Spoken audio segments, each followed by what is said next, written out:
हम आपके लिए सावन महीने की भोलेनाथ की एक बहुत सुंदर कहानी लेकर आए हैं। एक समय की बात है, किसी गांव में एक बुढ़ी अम्मा अपने बेटे के साथ रहती थी। माँ बेटे बहुत मेहनत मजदूरी करके अपना गुजारा करते थे। एक बार बुढ़ी अम्मा के मन में विचार आया कि अब उसका पुत्र विवाह के योग्य हो गया है, अब उसे अपने लिए बहू ले आनी चाहिए। कुछ समय बाद बुढ़ी अम्मा ने अपने बेटे का विवाह एक सुशील कन्या से कर दिया। उसकी बहू बहुत सुंदर, सुशील और संस्कारी थी। वो नित्य प्रति जल्दी उठकर घर की साफ सफाई कर स्नान आदि करती और भगवान शिव का अपने घर में ही पूजन करती। विवाह के कुछ समय बाद सावन का महीना आया। बुढ़ी अम्मा की बहू भगवान भोलेनाथ की अनन्य भक्त थी। उसके मन में ये विचार आया कि वह सावन के महीने में मंदिर जाकर शिवलिंग पर जल अर्पित करे।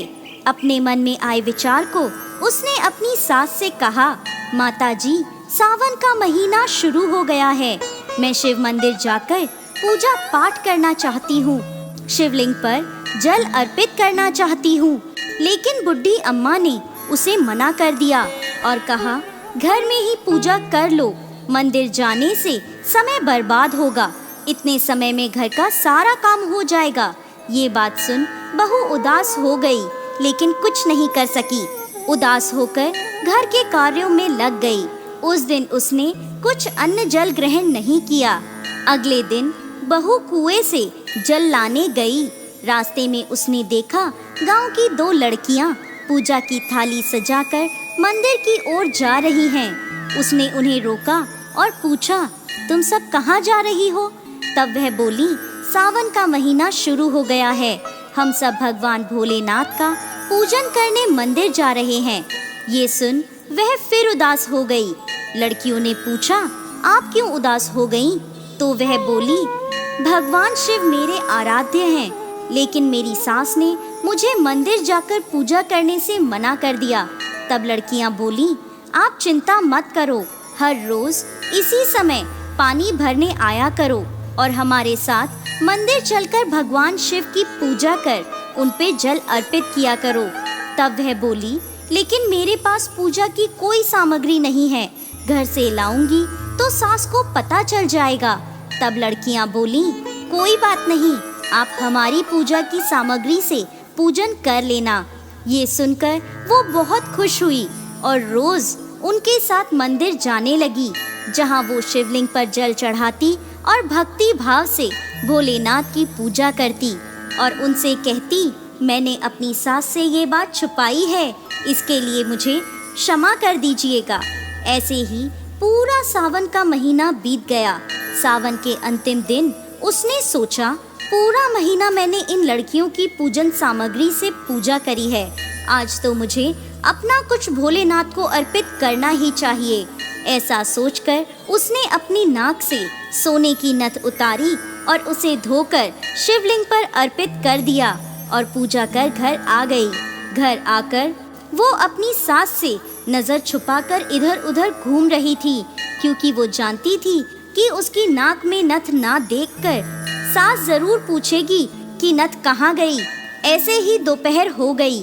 तभी अचानक सास की नजर उसकी नाक पर गई और नाक में नथ ना देखकर सास ने पूछा, बहू, तुम्हारी नथ कहाँ है? तो वह बोली, माँ जी, मुझे नहीं पता, शायद कहीं गिर गई होगी। सास बोली, अच्छा, तो ये बताओ कि तुम आज कहाँ कहाँ गई थी, वहीं जाकर ढूंढ लेंगे। बहू बोली, मैं सुबह पानी भरने गई थी, तब तक तो मेरी नाक में नथ थी, इसके बाद मैं उपले थापने गई थी। सास बोली, चलो वहीं चलकर देखते हैं। दोनों वहां पहुँचे जहां बहू ने उपले थापे थे। सास ने बहू से कहा, चलो अब ये उपले तोड़कर देखते हैं। दोनों सास और बहू उपले तोड़ने में लग गईं।